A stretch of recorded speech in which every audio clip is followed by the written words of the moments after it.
जी, मैं अनूप तिवारी पडरा का निवासी हूँ और अभी एक शकील खान नामक व्यक्ति है जो बिरसिंहपुर सेमरिया का निवासी है और ये इसका पूर्ववत काम जो है ये आम का ठेला लगाता था बिरसिंहपुर में लगभग 10 साल पहले।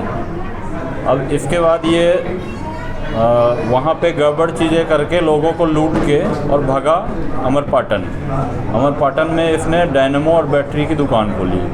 वहाँ भी इसने फर्जीवाड़ा किया और वहाँ भी एक जमाल नाम का व्यक्ति है जो पुराना प्रॉपर्टी डीलर है, वो उसको भी चूना लगाया, उसकी संपत्तियां हड़प करके। और एक मास्टर हैं, एक पुष्पराज पटेल हैं, उनकी भी जो साथ में काम किया वो सब गोलमाल करके वहाँ से भागा। अब इसके बाद चूँकि जानकारी नहीं थी अपने को और हमारी खन्ना चौराहे पे दुकान है फ़ोटोकॉपी की जो पुश्तैनी है, मेरी उम्र 42 साल की है और वो दुकान पापा जी ने खोली थी हमारे, जिनकी अभी फरवरी 2025 में डेथ हो गई है। 45 साल पुरानी हमारी दुकान है। अब क्या हुआ कि लॉकडाउन लगा, लॉकडाउन में सभी के पास काम कम थे, पर हमारे पास बैंकिंग का कियोस्क भी था और हमारे पास जो है बैंकिंग को कियोस्क के अलावा और ऑनलाइन का भी काम था और पैसे का लेन देन का भी काम लाइसेंस लेके मैं करता था।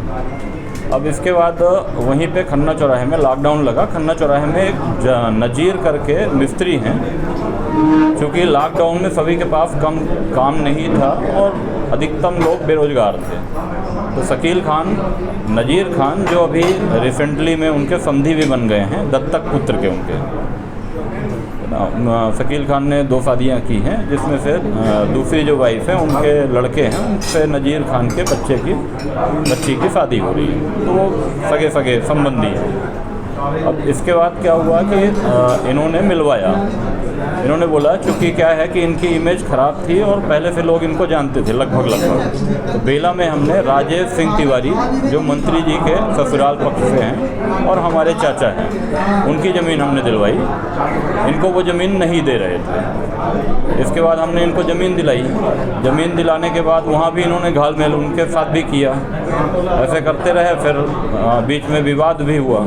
अब चूँकि ये बाहरी आदमी थे और इनकी कोई क्रेडिट थी नहीं और हम यहाँ के पुश्तैनी निवासी हैं और हमारे पुश्तैनी खेतीहर भी हैं, किसान हैं, तो हाईवे में हमारी ज़मीन फंसी, तभी हमको मुआवजा मिला। कुछ मुआवजे का पैसा था, ये इकट्ठा करके इन्होंने बोला कि इन्होंने जाना कि हमारे पास मुआवजे का पैसा आया है, तो हमको इन्होंने फंसाया शकील खान ने।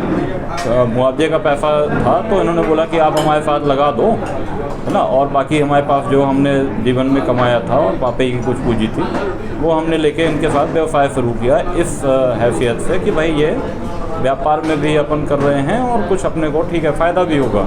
मगर इनकी नीयत पहले से ख़राब थी। नीयत ऐसे ख़राब थी इनकी कि ये पहले से ये उठाई गिर टाइप के हैं। अब भागे, गांव से भागे, फिर अमरपाटन गए, फिर रीवा, और रीवा के बाद कहाँ जाएंगे पता नहीं।